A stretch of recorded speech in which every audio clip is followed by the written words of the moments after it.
আলোচনা তো বিভিন্ন রাজনৈতিক দলের সাথেই হচ্ছে।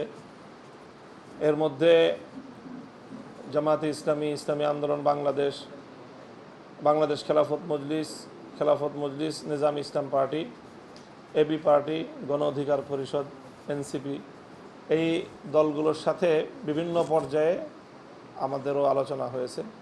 সেই আলোচনাগুলো অনানুষ্ঠানিক।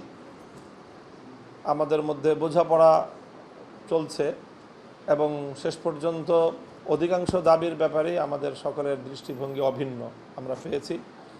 কাজেই সেই ক্ষেত্রে আমরা আশা করছি যে বিশেষ করে জুলাই সনদের বাস্তবায়ন, এটার ব্যাপারে আমরা সবগুলো দলেরই আন্তরিকতা চূড়ান্তভাবেই আমরা লক্ষ্য করেছি।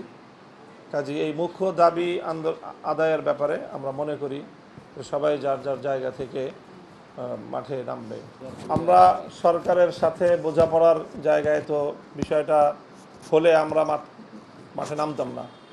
এখানে পরিষ্কার কথা যে জুলাই সনদের বিষয়ে এ পর্যন্ত সরকারি এবং সকল রাজনৈতিক দলগুলো মোটামুটি একটা ঐক্যমত্যে পৌঁছেছে, কিন্তু জুলাই সনদ কার্যকর করার যে পদ্ধতি, সেই বিষয়ে সরকারের পক্ষ থেকে কোনো দিক নির্দেশনাও নেই এবং সেটার কোনো আশাবাদও নেই।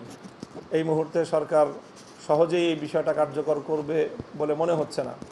তো এই জন্যই আমাদের মনে হচ্ছে যে এই বিষয়ে আন্দোলনের বিকল্প নেই এবং আমাদের জুলাই সনদের কার্যকর করার দাবিটি, এটি আমাদের জুলাই আন্দোলন এবং বিপ্লবের যে অর্জন, সেই অর্জনটা সম্পূর্ণ এটার উপর নির্ভরশীল আমরা মনে করি।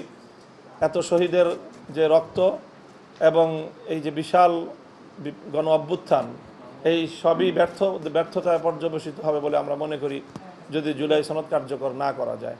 পিআরের একভাবে কথা বলছি না, কিন্তু আমরা আজকে পরিষ্কারই আমাদের দলীয় অবস্থান ব্যক্ত করলাম যে আমরা উচ্চ কক্ষ যদি গঠিত হয় এবং যেটা ঐক্যমত্য কমিশনে সকলেরই ঐক্যমত্য প্রতিষ্ঠিত হয়েছে, আমরা সেই এবং ঐক্যমত্য কমিশনের সিদ্ধান্তও এসেছে যে উচ্চ কক্ষ পিআর হবে, কিন্তু সেখানে বৃহৎ রাজনৈতিক দল বিএনপি নোট অফ ডিসেন্ট দিয়ে রাখছে এবং সেই ক্ষেত্রে এটাই যে বিএনপি কোনোভাবে ক্ষমতায় যেতে পারলে তারা উচ্চকক্ষে পিআর বাস্তবায়ন করবে না। কাজেই সেই জায়গাটা থেকে আমরা এই ধরনের রাষ্ট্র স্বার্থবিরোধী এবং জুলাই বিপ্লবের জন আকাঙ্ক্ষা বিরোধী এই ধরনের পিআর পদ্ধতিবিহীন রাষ্ট্রের জন্য বোঝা হয় এমন উচ্চকক্ষ আমরা বাস্তবায়ন করতে দেব না। তো এটা হলো পিআর পদ্ধতির বিষয়।